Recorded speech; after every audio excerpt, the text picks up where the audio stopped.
सतयुग में शंखासुर का पुत्र मुर नामक दैत्य हुआ। शंखासुर को भगवान विष्णु ने मार डाला। इससे मुर को बड़ा दुख हुआ।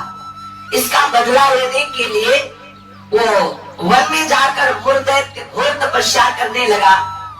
उसके तपस्या से संतुष्ट होकर सर्व सामर्थ्यशाली भगवान ब्रह्मा जी उसके समीप आए और उससे कहा कि तुम वरदान मांग लो। ये सुनकर मुर दैत्य बोला कि हे वरदाता नाथ, देवता, दैत्य, मुनि, मनुष्य, शिव, विष्णु और बड़े बड़े लोकपाल, दिक्पाल, जहाँ तक आपकी सृष्टि है, मुझे कोई समर में न जीत सके न कोई मार सके, ऐसा वरदान दीजिए। इतना उसने तप किया मुर दैत्य ने कि भगवान ब्रह्मा को विवश हो करके ऐसा ही हो तथास्तु, ऐसा ही वो कहना पड़ा। अब ब्रह्मा जी ऐसा कह करके अपने लोक को चले गए। अब जो असुर है वो वर पा करके बड़ा बलवान हो गया। किस लोकपाल के पास जाता, ललकार कर उसे परास्त कर देता, क्योंकि मर सकता नहीं। ब्रह्मा जी ने ऐसा वर दिया है। लोकपालों को जीतकर समस्त लोकों पर अपना उसने अधिकार कर लिया और समस्त लोकपालों के पद पर वो दैत्यों को नियुक्त करता।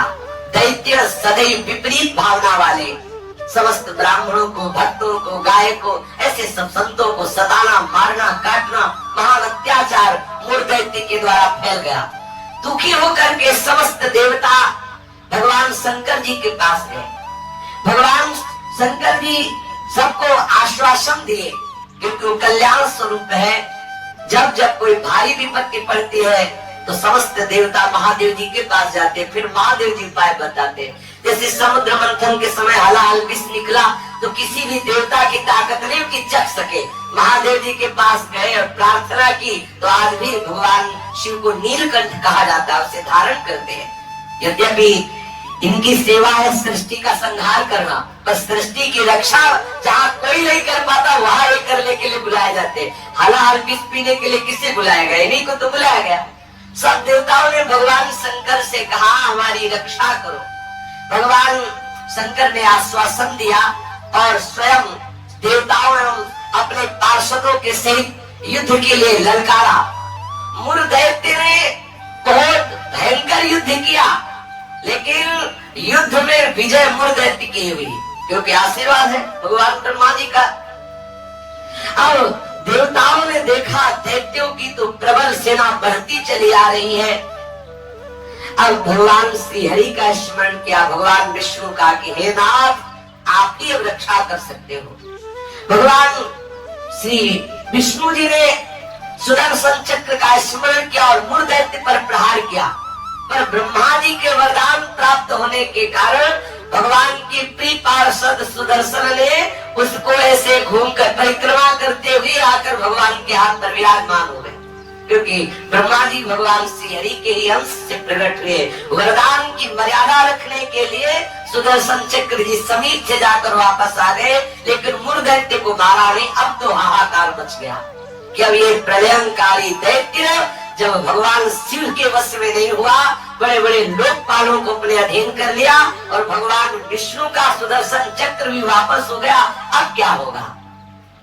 सब देवता भगवान विष्णु से प्रार्थना करने लगे। भगवान श्री हरि अद्भुत लीला बिहारी है। भगवान विष्णु युद्ध छोड़कर भाग चले। मुर दैत्य ने देखा कि सबका मुखिया तो भाग पड़ा, इसको हम जिंदा छोड़ेंगे नहीं। वो गदा लेकर भगवान का पीछा किया। मुर दैत्य ने भगवान भागकर बद्री का आश्रम में गए और एक बड़ी ही गहरी एकांतिक गुफा में जा छिपे और अत्यंत श्रमित हुए निद्रावश से प्रतीत होने लगे। मुर ने गुहा में प्रवेश करके दहाड़ लगाई, कहाँ है? भगवान विष्णु को संबोधन किया, कहाँ है तू? उसी समय भगवान के हृदय से एक दिव्य शक्ति प्रकट हुई और वो शक्ति कन्या के रूप में प्रकट होकर अपने परम तेज एवं दिव्य आयुधों से एक क्षण में मुर दैत्य को मार गिराया। क्षण में दैत्य को मार गिराया। भगवान विष्णु के हृदय से एक दिव्य शक्ति प्रकट हुई, जिसने कन्या रूप धारण किया और अपने दिव्य शक्ति से उस मुर दैत्य को क्षण मात्र में सेना सहित नाश कर दिया। उसी समय देवताओं ने पुष्पों की वर्षा की और उस देवी की स्तुति की। स्तुति सुनकर श्री भगवान जग गए। भगवान विष्णु ने देवताओं से कहा, तुम किसकी स्तुति कर रहे हो, क्या हुआ? बोले, प्रभु आपके हृदय से कन्या प्रकट हुई और इसने सब दैत्यों का नाश कर दिया और मूल दैत्य को भी मार दिया। भगवान ने कहा कि ये कन्या जो हमारे हृदय से प्रकट हुई, ये एकादश तिथि को प्रकट हुई, 11 को, इसीलिए इस कन्या का नाम होगा एकादशी। और हे एकादशी, तुम अष्ट सिद्धियों और 9 निधियों की स्वामिनी होगी। तुम्हें इतनी सामर्थ्य होगी कि जो तुम्हारा व्रत रखेंगे उनके चरणों में मोक्ष लुटेगा। एकादशी का महत्व है उसके चरणों में सर्व पाप प्रशमनम पुण्यमात्यंतिकम तथा गोविंद स्मरणम मेकादश्याम पोषणम। जो एकादशी का उपवास करेगा वो निष्पाप हो जाएगा। जो एकादशी का उपवास करेगा वो बड़ा पुण्यात्मा होगा। जो एकादशी का उपवास करेगा उसे गोविंद के चरणारविंद की भक्ति प्राप्त होगी। श्री भगवान विष्णु ने कहा, जो तुम्हारा व्रत करेगा वो चाहे स्त्री हो चाहे पुरुष हो, वो जो कामना करेगा उस कामना की पूर्ति हो जाएगी। यदि कोई कामना नहीं करेगा तो मेरी भक्ति प्राप्त हो जाएगी। एकादशी व्रत 3 दिनों के साथ होने वाला बताया। 10वीं से व्रत का उपक्रम शुरू होता है और 12वीं को उस व्रत का उपक्रम पूर्ण होता है। 10वीं के दिन एकादशी के पहले आस्यम मांसम मसूरान्नम चरकान क्रोधवास तथा साकम मधुपरान्नम च पुनर्भोजन मैथुने दशम्याम 10 वस्तूनि वर्जयेत् वैष्णवः सदा।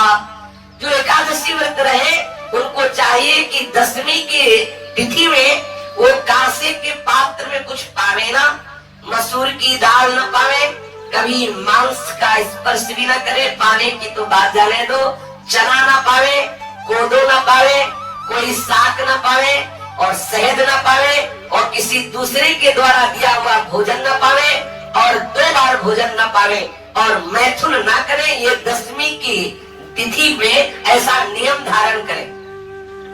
फिर द्वितीयां च निंदां च तांबूलं दधावनम परापवादं पैशून्यं स्तेयं हिंसा तथा रतिं कोपं हृतवाक्यं च एकादश्यां विवर्जयेत्।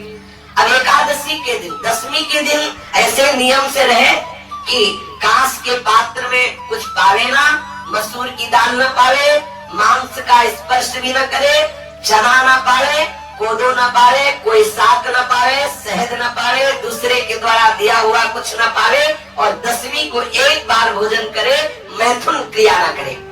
तब एकादशी के दिन ये नियम ले कि कभी जुआ ना खेले, ना किसी को खेलता हुआ देखे। एक बार दृष्टि पर जाए हटा ले, जैसे लोग ताश वगैरह खेलते। एकादशी के दिन नींद न ले, एकादशी के दिन पान न खाए, एकादशी के दिन दातून न करे, एकादशी के दिन किसी की चोरी न करे, हिंसा न करे, किसी के साथ मैथुन न करे, कभी क्रोध न करे और झूठ न बोले। एकादशी के दिन ये 11 कार्य न करते हुए बोले, फिर निरंतर स्मरण प्रियालाल का करते, भगवत स्मरण करते हुए फलाहार पावे तो 1 बार पावे, वो भी थोड़ा पावे। और हमें तो लगता है कि जितना और दिन पदार्थ पाने को नहीं मिलते उतना तो एकादशी के दिन बोले अमुक की खीर बनाओ, उसकी कूटू की पकौड़ी बनाओ और उसका सिंघाड़े का हलवा बनाओ, ये वो। अब एकादशी का मतलब क्या है? अरे 24 घंटे उपवास करो या तो बहुत बहुत जल पी लो, बहुत लगे तो 1 बार कुछ फल या कुछ ऐसे साधारण, वो भी उतना कि 1 दिन में मर थोड़ी जाएगा कोई। जो एकादशी, हाँ तो काहे का व्रत, फिर अगर खूब कचौड़ी पकौड़ी सब बना के उसकी पाओ तो। एकादशी का तात्पर्य है भगवत आराधन में तन्मय रहना। सुबह से कुछ ना पावे, 24 घंटे में 1 बार कुछ जल दूध कुछ थोड़ा सा पाले और फिर द्वादशी के दिन कांस्यम मांसे सुराम छौद्रम तैलम विदथ भाषणम व्यायामं च प्रवासं च पुनर्भोजनम् मैथुने अस्पृश्या स्पर्शमासूरे द्वादश्यां द्वादशं त्यजेत्। द्वादशी को भी कांसे के पात्र में भोजन न करे, मांस न स्पर्श करे, मदिरा न पीवे और शहद न पावे, तेल का बना पदार्थ न पावे, झूठ न बोले, कस के व्यायाम न करे, परदेश गमन न करे, दोबारा भोजन न करे, मैथुन न करे, जो स्पर्श करने योग्य नहीं उनका स्पर्श न करे, मसूर की दाल न खाए। ये 12 वस्तुएं द्वादशी को त्याग दे। दसवीं के दिन पूर्वाह्न में एक बार हविष्यान्न भोजन करना चाहिए। इसके बाद दसवीं के दिन कुछ नहीं खाना पीना चाहिए। एकादशी के दिन ब्रह्म मुहूर्त में उठकर प्रातः कालीन कृत्य से निवृत्त होकर स्नान करके भगवत प्रसन्नता के उद्देश्य से व्रतोपवास का संकल्प लेकर संध्या तर्पण वंदन आदि जो भी गुरु प्रदत्त उपासना है या प्रियालाल के षोडोपचार विधि से पूजन करे, फिर प्रणाम नमस्कार आदि करे, रात्रि भर जागरण करे, कीर्तन करे। निर्जल व्रत करना सबसे श्रेष्ठ एकादशी व्रत को कहा गया है। पूज्य श्री मथुरा दास जी 12 महीना निर्जल एकादशी करते थे। वयोवृद्ध होने पर भी प्राय वैष्णव जन बड़ा आदर पूर्वक एकादशी का व्रत रहते। द्वादशी के दिन पूर्वक सेवा पूजा करके पहले श्री प्रियालाल का श्री हरि का चरणामृत ले और कम से कम एक साधु को भोजन करावे, फिर पावे। ऐसा एकादशी का विधान है।